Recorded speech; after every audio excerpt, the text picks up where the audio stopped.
Fala galera, sejam muito bem-vindos à coletiva do Tidico. Gente, mercado de transferências, né? O mercado da bola agitadíssimo no São Paulo Futebol Clube, nosso tricolor do Morumbi. São Paulo vai muito forte atrás das peças de reposição, né? Das peças que precisa para finalmente finalizar o elenco. E eu vou contar tudo para vocês o que está acontecendo aqui, todas as últimas informações, últimas notícias, tudo que rola no nosso São Paulo Futebol Clube, nosso tricolor do Morumbi. Vocês ficam sabendo aqui sobre o maior clube do mundo. Inclusive, já vão deixando nos comentários aí a frase que vocês mais gostam. Qual que é a frase que vocês mais gostam? Te digo qual que é a frase.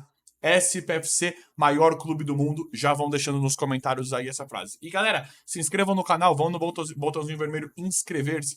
Se inscrever é de graça, não custa nada. Se inscreve aí e ative as notificações para vocês não perderem nada, para vocês não perderem nenhum vídeo, porque eu vou trazer vídeo para vocês todos os dias, informando e atualizando vocês em tempo real de tudo que rola no nosso São Paulo Futebol Clube, nosso tricolor do Morumbi, o quê? O maior clube do mundo. E galera, para um pouquinho aí, isso é muito rápido.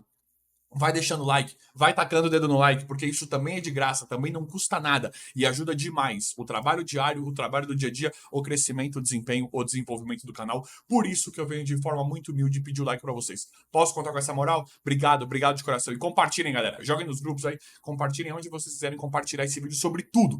Todas as últimas informações, últimas notícias, tudo que rola no maior clube do mundo, São Paulo Futebol Clube. Já deixaram nos comentários? Quem não comentou ainda, vai comentando aí a frase SPFC, maior clube do mundo. Galera, temos uma notícia boa em relação a negócio, né? Vou contar tudo aqui para vocês e eu quero saber a opinião de vocês em relação a isso. Mas nós temos uma boa notícia em relação a negócio, que é a renovação do Juan. São Paulo vai atrás da renovação, de renovar o contrato com o Juan, centroavante, né, atacante nosso da base, que já está integrado ao time titular do São Paulo Futebol Clube, jogou vários jogos na temporada passada com o Dorival e muito provavelmente jogue agora com o Carpini. Entendam bem o que está acontecendo em volta disso, entendam bem toda a situação, toda a questão do Juan. É muito importante vocês prestarem atenção nisso. Nós sabemos que nós precisamos de um centroavante reserva para o Caleri agora, de imediato. Precisa chegar, vai chegar, né, um jogador, a gente só não sabe quem é ainda, qual jogador é ainda, mas vai chegar um centroavante reserva para o Caleri. Nós precisamos, para disputar em alto nível, torneios, por exemplo, igual o Brasileirão, Libertadores, o que o São Paulo quer fazer, precisa de um centroavante reserva, porque o Juan, infelizmente, mostrou não estar preparado para isso. No começo, logo quando o Juan começou, eu gostava bastante do Juan. Hoje eu não tenho nenhum tipo de argumento para defender nada em relação ao futebol do Juan. Por que é interessante a renovação?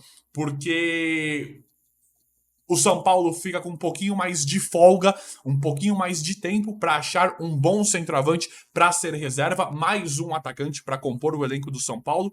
E em relação a negócio, né? A gente não queima um jogador. A gente precisa dar sorte. Precisa que o Carpini acerte uma tática, né? Um jogo, e o Juan faça 2 gols, e o Juan destrua em uma sequência de 2, 3 jogos, para o São Paulo conseguir vender, para o São Paulo tentar faturar alguma coisa, para você não perder um ativo do clube, uma joia da base, né? Porque nós, São Paulinos, que nos alimentamos, que vivemos de São Paulo, sabemos que, infelizmente, o Juan não está apto para fortalecer esse elenco de São Paulo da forma como nós esperávamos. Então, em relação a negócio, eu acho interessante para o São Paulo ter o jogador e poder negociá-lo mais para frente e dar uma folgazinha por enquanto para achar um substituto do Caleri. Mas que o São Paulo não pode contar com o Juan no elenco. Você não pode chegar numa oitavas, quartas de final, não vou nem falar semifinal, pelo amor de Deus. Você não pode chegar em uma oitavas, quartas de final de Libertadores e, Deus me livre e guarde, aconteça alguma coisa com o Caleri, você ter o Juan.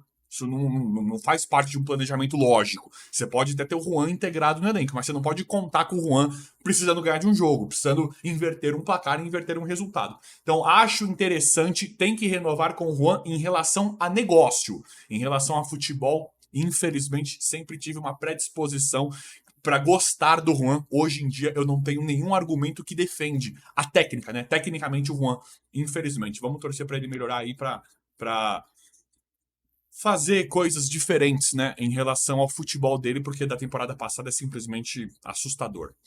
Galera, Matheus Belém já vinha trazendo para vocês uma pincelada rápida em cima do Matheus Belém, que o São Paulo também vai renovar. Isso eu acho muito importante. Matheus Belém, para mim, diferente do Juan, zagueiro, né? Mas diferente do Juan, o pouquinho que entrou, o pouquinho que nós vimos, não vimos grandes sequências do Matheus Belém, mas o pouco que entrou foram sequências, né? Foram jogos, foram minutos mais positivos, foram mais interessantes. Esse, para mim, é um baita de um acerto. São Paulo hoje, nós sabemos, né? A gente fica olhando muito isso, porque o Beraldo acabou de sair e nós temos 4 zagueiros em potencial para chegar e jogar, que são Arboleda, Ferrarese, Diego Costa e Alan Franco, mas nós vamos ter convocações para seleções, né, desses jogadores. Nós temos lesões, uma grande carga e tem e possível vários times interessados, né? Vários times aqui da América do Sul interessados pelo Alan Franco. Então nós precisamos urgente da renovação do Matheus Belém por uma questão de resguardo, né? Por uma questão de fortalecer o elenco para você não ter que comprar um zagueiro às pressas, porque isso é ruim. E além de você gastar muito, você às vezes não acerta, né, na peça. Isso é muito preocupante também. Isso é uma coisa que o São Paulo precisa se preocupar muito. Então, é muito boa essa renovação do Matheus Belém em relação a isso, a se resguardar na questão do elenco, na questão do plano e planejamento. E também na questão da joia da base, né? O Matheus Belém, ele é um dos jogadores que nós, São Paulinos, não admitimos fazer maus negócios. É muito chato, é muito ruim, né? É muito sofrido para nós quando a gente vê um jogador sendo um jogador da base promissor ser vendido muito barato ou não ter aquele negócio, né? Não ter aquela transação que nós gostamos de ver, que a gente imagina de ver quando é jogador nosso da base, quando é muito novo e quando é muito promissor. Então, para o São Paulo não perder esse contrato, não perder um possível negócio futuro, também é muito boa a renovação do Matheus Belém, mas eu quero que vocês comentem sobre isso. O Matheus Belém, para mim, é diferente do Juan, tá? O Juan, eu tô olhando neste momento, por conta do futebol que ele apresentou nos últimos jogos, eu tô olhando só o negócio. O Belém, para mim, é diferente. Para mim, o Belém ele pode ser usado falando de futebol, né, de imediato, para ajudar o time em campo e de negócio também, futuramente. Para mim tem potencial, mas eu quero que vocês vão comentando sobre isso também. Galera, situação cada vez mais interessante envolvendo o Rames Rodrigues, né? Tivemos agora a fala do Muricy, que ele é realmente um jogador muito diferenciado. O Muricy, uma fala que eu não concordo muito, ele falou que o futebol brasileiro é muito intenso hoje em dia. Eu não concordo com isso.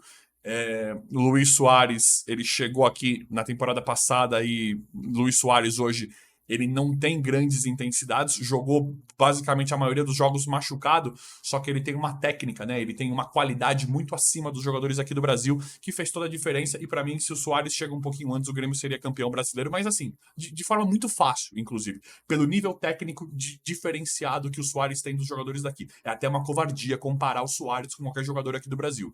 Então, eu discordo também dessa fala que aqui é muito intenso. Não, não é muito intenso, porque nós vimos o Fluminense, né? O Fluminense, que foi um time que jogou de uma certa forma interessante aqui no Brasil com o Diniz, chegou lá para pegar o Manchester City. Aí nós vimos o que é a intensidade de futebol, né? Saber usar a intensidade de futebol. Então, aqui não é bem por aí. Aqui eu acho que tem algumas convicções, né? Tem algumas coisas que estão bem atrapalhadas em relação a esse futebol moderno, em relação a essa intensidade. Mas independente disso, nós vemos que o Rames Rodrigues está ganhando destaque no São Paulo, né? Está ganhando uma certa. O Carpini dá uma dica de que muito provavelmente usará Rames e Lucas, uma questão que a gente gosta muito, uma coisa que a gente gosta muito. É claro que não vai ser fácil, é claro que não fica por aí a história, mas o Rames postou, já trouxe aqui para vocês a informação de que o Rames fazia muito tempo que ele não postava e ele postou foto nas redes sociais dele com a camisa de treino, treinando pelo São Paulo, né? O que dá a entender que o Rames está com gás novo, está mais confiante. Aparentemente, o ambiente está melhor para o Rames e mais propício para ele jogar. Aí a gente vê, o Carpini ele vai continuar o trabalho do Dorival, muito provavelmente ele vai continuar. E tem peças ali que ainda dificultam a entrada do Rames Rodrigues, como provavelmente ele vai jogar com o Luiz Gustavo e Pablo Maia. Aí tem o Alisson, tem o Nestor, tem o Luciano. Tem vários jogadores ali que eram titulares, o Wellington Rato, eram titulares antes do Rames Rodrigues e ganharam a Copa do Brasil. Muito provavelmente o Dorival iria continuar não jogando, mas agora com o Carpini, essa mudança pode acontecer. A gente, pensando no esquema do Dorival, O Rames não iria jogar. Mas com o Carpini, da forma como ele chegou e já está colocando o Rames Rodrigues de imediato, pode ser que o Rames tenha grandes chances de jogar sim. A verdade, gente, é uma só. Eu entendo que é difícil você mexer num time campeão, e eu não tô tirando a qualidade nem o mérito dos jogadores que lá estavam. Só que assim, o Rames ele é melhor tecnicamente que todos, eu acho, né? Tirando o Lucas, talvez. É difícil comparar assim, mas o Rames, tecnicamente falando, a zero de jogo, ele é melhor do que todos, tecnicamente falando. Então ele precisa jogar. Precisa pelo menos, né? Digamos que o Rames jogou 10 jogos. Ele é titular 10 jogos e não tá jogando bem. Aí você tira o cara e põe em reserva. Mas a gente precisa ver, a gente precisa saber. Porque as impressões com o Rames Rodrigues são as melhores. E nós estamos esperando que o Carpini faça isso. E agora, muito provavelmente, o Rames vai jogar de titular. Aparentemente acabou a palhaçada, acabou a brincadeira. O Rames vai ser. Não sei se titular todos os jogos ou cravar que ele vai ser titular. Mas aparentemente vai ser muito mais utilizado e eu tô esperando demais para ver como é que o Carpini vai montar esse time, mas quero saber o que vocês acham sobre isso. Galera, uma notícia, né, envolvendo o Dodô, lateral esquerdo, que ele foi oferecido, né, quando o Santos caiu, ele foi oferecido para o São Paulo, só que na época tava o Dorival, tinha o Caio Paulista, e aí o São Paulo, a comissão técnica falou, não precisa do Dodô, não precisamos do Dodô, não queremos o Dodô por conta do contexto do São Paulo. Com a saída do Dorival, do Caio Paulista, gente, isso aqui é muito na base do rumor e da sondagem, tá? Tem um possível novo negócio pelo Dodô no São Paulo. Teria sido oferecido novamente e a diretoria iria analisar com o Carpini e reavaliar, uma vez que o São Paulo quer demais lateral esquerdo e vai contratar lateral esquerdo. Gente, eu vou ser bem sincero para vocês. Eu gosto do Dodô, nada demais, nada de muito diferenciado. É claro que tem o Piqueres, né, muito melhor que ele, o Vinha, jogou recente no Brasil aqui também, Ayrton Lucas, até mesmo o Caio, acho que é melhor que o Dodô, mas o Dodô, eu acho ele bom, não está no momento excepcional da carreira, é claro que não está, mas o Dodô eu acho ele interessante. Em um contexto em que ele jogaria, vamos falar um pouquinho do setor esquerdo do São Paulo, com Ferrarese, muito provavelmente jogue. Ferrarese, Pablo Maia e um Ferreirinha, digamos assim.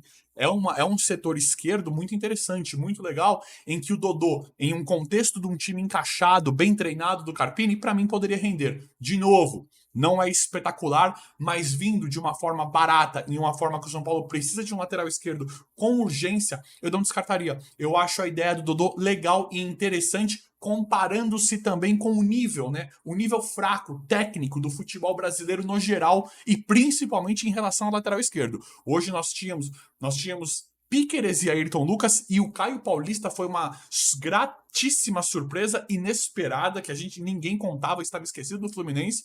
Então são pouquíssimos laterais esquerdos. Tem o Arana no Atlético que joga muito, mas veio de muita lesão e não tá rendendo tudo que a gente esperava, mas é uma escassez muito grande de lateral esquerdo em que o Dodô, para mim, poderia se destacar em um time encaixado, em um time muito bom. Para mim, ele seria uma peça interessante, vindo de forma barata, eu acho uma boa opção. Mas eu quero saber a opinião de vocês.